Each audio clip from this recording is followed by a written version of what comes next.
धीरे धीरे बर्फ गिर रही थी। सब कुछ ढक गया था। सिपाही विक्रम सिंह कांप रहा था, सिर्फ कड़ाके की ठंड से नहीं बल्कि पैर में उठते तेज दर्द से भी।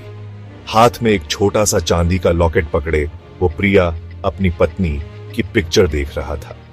उसे आरव और मीरा अपने 2 छोटे बच्चों का ख्याल आया।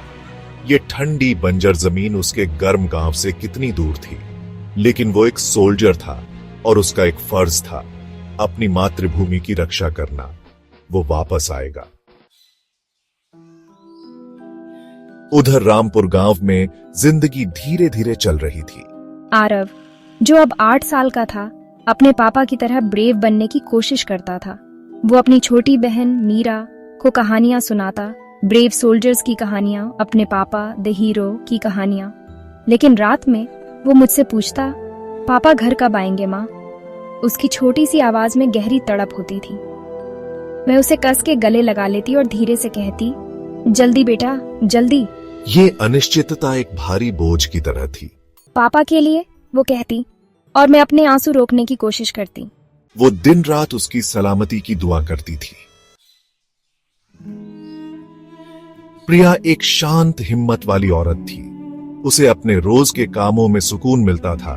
सुबह सुबह गांव के मंदिर में पूजा, तुलसी का पौधा जिसे वो श्रद्धा से पानी देती थी। बच्चे अक्सर अपने पापा की ब्रेवरी के बारे में पूछते थे। मैं उन्हें कहानियां सुनाती, खून खराबे या हिंसा की नहीं, बल्कि उनके डिटर्मिनेशन, देश के लिए उनके प्यार और ड्यूटी के प्रति उनकी कमिटमेंट की। कभी कभी शक मन में घर कर जाता, जैसे ढलती रोशनी में कोई परछाई। वो विक्रम का पुराना कुर्ता सीने से लगा लेती, उसकी हल्की जानी पहचानी खुशबू महसूस करती। उसने अपनी निराशा कभी जाहिर नहीं होने दी, न बच्चों के सामने, न गांव वालों की ताक झांक करती नजरों के सामने। उसकी हिम्मत एक शांत ताकत थी, एक सैनिक की पत्नी के अटूट प्यार का सबूत। महीने साल में बदले, फिर एक और साल बीत गया। एक दिन एक कानाफूसी शुरू हुई। हवा के साथ उड़ती एक अफवाह। लड़ाई कम हो रही थी, शांति की बातें हवा में थीं। पोस्टमैन पर सबकी नजरें टिक गई थीं। मैं उसकी जानी पहचानी साइकिल का इंतजार करती, सांस रोके हुए। विक्रम के खत अभी भी कम आते थे, लेकिन उसके हाल के खतों में बदलते हालात और वापस आने की उम्मीद की बात थी। गांव के बड़े बुजुर्ग पुराने बरगद के पेड़ के नीचे बैठे दबी आवाज में इस खबर पर बात कर रहे थे।